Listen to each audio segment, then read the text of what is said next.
नमस्कार मुलांनो, बघा मी प्राध्यापक वैशाली खालकर. तुम्हाला मी सकारात्मक मानसशास्त्र हा जो विषय आहे यामध्ये चौथं जे प्रकरण आहे बघा, व्यक्तिगत ध्येय, सकारात्मक गुणवैशिष्ट्ये आणि शून्यावरचे जीवन, हे जे प्रकरण आहे हे शिकवणार आहे. यामध्ये बघा, याआधी आपण 3 युनिट बघितले. त्यानंतर चौथं जे युनिट आहे व्यक्तिगत ध्येय, सकारात्मक गुणवैशिष्ट्ये आणि शून्यावरचे जीवन, त्यामध्ये आपण बघणार आहोत व्यक्तीची वेगवेगळी व्यक्तिगत ध्येय कोणकोणती असतात. बघा, एखाद्या व्यक्तीला कोणते घटक सकारात्मक बनवितात त्याचा मूळ स्वभाव तसा असतो की ते कौशल्य शिकून आत्मसात करता येते. सकारात्मकता थोड्या प्रमाणात व्यक्तीचे मूलभूत गुणवैशिष्ट्ये असले तरी काही प्रमाणात ते नक्कीच आत्मसात करता येईल असे कौशल्यसुद्धा आहे. व्यक्तिमत्व कशाने बनते तर जेव्हा त्या व्यक्तीच्या विचारांचे, भावनांचे आणि वागणुकीचे वैशिष्ट्यपूर्ण नमुने जे बऱ्याच काळापासून आणि विविध परिस्थितीत टिकून राहतात. एखाद्या व्यक्तीला सकारात्मक व्यक्ती आपण केव्हा म्हणतो जेव्हा ती व्यक्ती दयाळू, आशावादी, उदार, स्वतःवर आणि इतरांवर प्रेम करणारी असते. त्यांच्या सहवासात इतरांना सकारात्मकता वाटते म्हणजे ती व्यक्ती निसर्गतःच सकारात्मक असते. त्या उलट एखाद्या व्यक्तीमध्ये हेवा, स्वार्थ, लोभीपणा असतो. तसेच स्वतःबाबत किंवा इतरांबाबत सुद्धा निराशावाद असतो. त्या व्यक्तींमध्ये नकारात्मकता आहे असे म्हटले जाते. अर्थात सकारात्मकता हा मूलभूत गुणविशेष असला तरी प्रयत्नपूर्वक सकारात्मक विचार करणे शिकता येते. सकारात्मक वर्गाचे गुण आत्मसात केले जाऊ शकतात, परंतु हे करताना हे विसरू नये की सकारात्मक व्यक्तिमत्व होणे एक गतव्यस्थान नसून एक प्रक्रिया असते, ज्यात सकारात्मक विचार करण्यासाठी वर्तनाची पद्धत पुन्हा तपासण्यासाठी जाणीवपूर्वक प्रयत्न करावे लागतात. सराव करून उदार, प्रेमळ आणि उबदार व्यक्तिमत्व अंगीकारता येते. अर्थात असा बदल करणे म्हणजे नुसते ठरविले आणि झाले असे होत नाही, तर कोणतीही गोष्ट साध्य करण्यासाठी उचित योजना करणे गरजेचे आहे. एक सकारात्मक व्यक्ती बनण्यापासून एखादे व्यावसायिक लक्ष गाठण्यापर्यंत प्रत्येकाने योजना आखली पाहिजे. असे म्हटले जाते की जर तुम्ही योजना आखण्यात यशस्वी झालात तर तुम्ही अयशस्वी होण्याची योजना आखता. दुसऱ्या शब्दात सांगायचे झाले तर पूर्वनियोजित उद्दिष्टे साध्य करण्यासाठी योजनेनुसार काम करावे लागते, परंतु केवळ वैयक्तिक ध्येयाची आखणी करून ती निश्चित केल्याने स्वप्न पूर्ण होतात आणि ती पूर्ण करण्यासाठी वचनबद्धता आणि कृती तिथं आवश्यक असते. बघा, यामध्ये आपण बघणार आहोत व्यक्तिगत ध्येय. गेल्या काही महिन्यांपासून बघा आपण बघतोय 1 वर्ष होत झालंय कोविड-19 कोरोना या साथीच्या रोगामुळे संपूर्ण जगावर परिणाम होताना दिसून येत आहे. संसर्गजन्य असलेला हा आजार आणि त्याबाबत असलेली अनभिज्ञता यामुळे सगळ्यांनी पराकोटीची काळजी घेतली. सगळ्यांचा सामाजिक वावर बरेच दिवस ठप्प झाला. कोविड संसर्गाच्या भीतीमुळे सगळ्यांना घरीच राहणे अनिवार्य झाले. तुरळक अपवाद वगळता काही न करता घरी थांबणे आणि पुढे असणाऱ्या अनिश्चिततेमुळे लॉकडाऊनचा कालावधी हा अनेकांच्या चिंता आणि तणावासाठी जबाबदार ठरला. तसेच आधी अशा प्रकारच्या निष्क्रिय जीवनाची सवय नव्हती. काही न करता घरीच बसून राहणे किती कंटाळवाणे असते याचा अनुभव सगळ्यांनी घेतला. समोर मार्गक्रमण करत राहण्यासाठी जर आपल्याला दिशा मिळत नसेल तर आपण भरकटत जाऊ.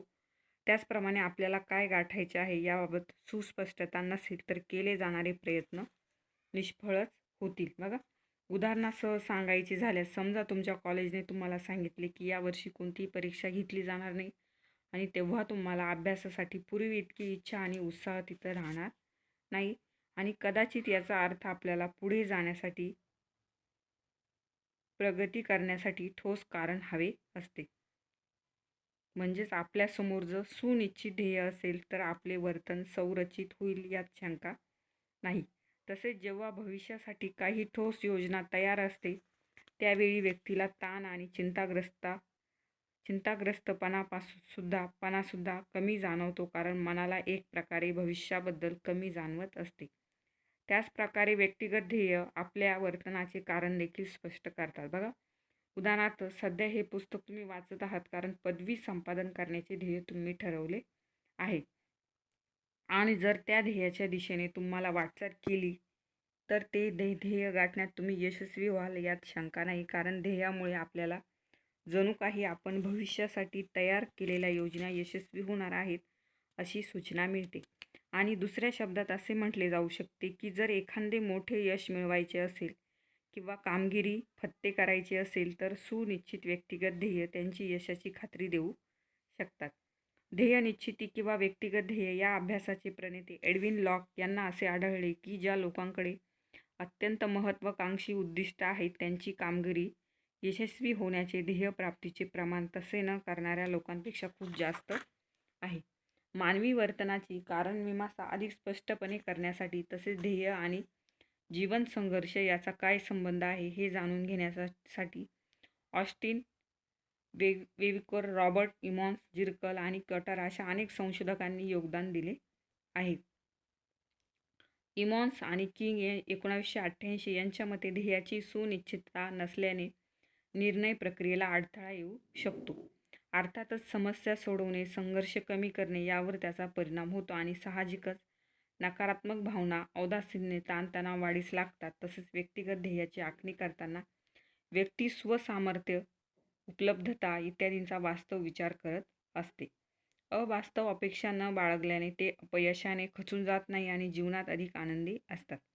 व्यक्तिगत ध्येय कोणती आहेत आपण बघा, व्याख्या बघू आता याच्यामध्ये की व्यक्तिगत ध्येय एक प्रक्रिया आहे जी मोजण्याजोगी, प्राप्त आणि वास्तववादी अशी विशिष्ट वेळ आधारित वर्तन लक्षणे स्थापित करते. APA शब्दकोश जो आहे APA त्यामध्ये व्यक्तीच्या इच्छा आकांक्षांचे आंतरिक प्रतिनिधित्व म्हणजे ध्येय.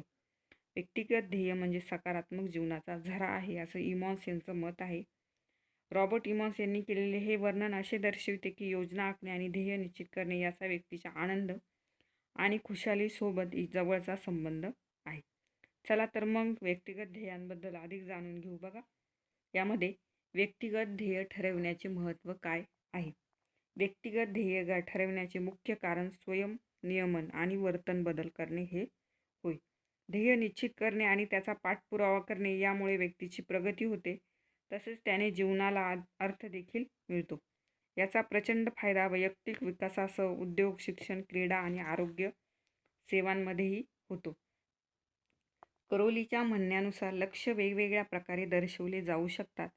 त्याचा अभ्यास असे सांगतो की ज्याच्याकडे स्पष्ट, साध्य करण्यायोग्य आणि अर्थपूर्ण ध्येय आहेत त्या व्यक्ती अशी सुस्पष्टता नसलेल्यांपेक्षा अधिक यशस्वी होतात. तर ऑस्टिन यांनी वेक्युअर यांनी केलेल्या अभ्यासानुसार अवास्तव लक्ष्य, ध्येय आणि संघर्ष मानसिक त्रासासाठी जबाबदार आहे.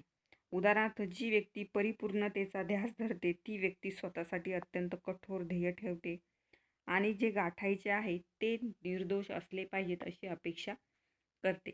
परंतु जर त्या अपेक्षित ध्येयाची अपेक्षांची पूर्तता करण्यात ते अपयशी ठरले तर त्याचा मानसिक त्रास तिथं त्या व्यक्तीला होऊ लागतो. व्यक्तिगत ध्येय निर्धारित केल्याने व्यक्तीला एक दीर्घकालीन आणि दृष्टी तिथं प्राप्त होते. व्यक्तिगत ध्येयामुळे काय साध्य होते बघा. व्यक्तिगत ध्येय जे असतात ते दिशादर्शक तिथे असतात. कल्पना करा, एखाद्या व्यक्तीला स्वरांचे उपजत ज्ञान आहे आणि ती मेहनती आहे, म्हणजे ती व्यक्ती उत्तम गायक तिथे होऊ शकते आणि म्हणजे ती व्यक्ती बुद्धी आणि संसाधनांसह सुसज्ज आहे. परंतु स्पष्ट आणि ठोस दिशा नसल्यास या क्षेत्रात पुढे कसे जायचे, शास्त्रीय गायक व्हायचे की एखाद्या ऑर्केस्ट्रामध्ये गायचे की संगीत नाटकामध्ये काय करायचे अशी गोंधळाची स्थिती होऊ शकते आणि कदाचित त्यामुळे यश मिळण्याची शक्यता जी आहे पण ती कमी होते. आणि याचा अर्थ सुयोग्य ध्येयाची मांडणी न केल्याने गुणवत्ता असूनही प्रयत्न तिथे वाया जाऊ शकतात. बघा, एखादं जी व्यक्ती आहे तिच्याकडे गुण आहे की ती म्युझिक किंवा गायक चांगली बनू शकते, पण तिला हेच कळत नाही की आपण कुठे गाणं गायचं, ऑर्केस्ट्रामध्ये का एखाद्या नाटकामध्ये, आणि त्यामुळे तिची जी गुणवत्ता आहे ती वाया तिथे जाऊ शकते. पुढे आहे सुस्पष्ट लक्ष्य. प्रत्येकाने स्वतःच्या जीवनात काय महत्त्वाचे आहे व आपल्याला खरोखर काय साध्य करायचे आहे याचा विचार करणे आवश्यक आहे. जेव्हा एखादी व्यक्ती पद्धतशीरपणे आणि जाणीवपूर्वक लक्ष्य प्राप्तीच्या प्रक्रियेवर लक्ष केंद्रित करते तेव्हा त्या व्यक्तीची यशस्वी होण्याची शक्यता वाढते आणि बरेच लोक त्याच्या ध्येया लक्ष्यापर्यंत पोहोचत नाही. याचे कारण एकतर त्यांचे ध्येय संरचित नसते अथवा त्या ध्येयाकडे ते गांभीर्याने तिथे बघत नाही. निर्णय घेताना स्पष्टता. कल्पना करा की तुम्हाला तुमच्या दैनंदिन कामकाजाचा कंटाळा आला आहे आणि मनाला उभारी मिळेल, मनोरंजन होईल असे काहीतरी करायचे आहे. परंतु जोपर्यंत सिनेमाला जाणे, बाहेर मित्रांसोबत भटकंती करायला जाणे, कुटुंबियांसोबत एखादी छोटी सहल आखणे किंवा अजून दुसरे काहीतरी करण्याची योजना आखत नाही, तोपर्यंत विचारांना वास्तव आणू शकणार तिथे नाही. ध्येयांमुळे प्रेरणा मिळते आणि भविष्यावर आपण तिथे नियंत्रण मिळवू शकतो. बघा, आपण हा पॉईंट बघितला. पुढच्या लेक्चरला पुढचा पॉईंट बघू.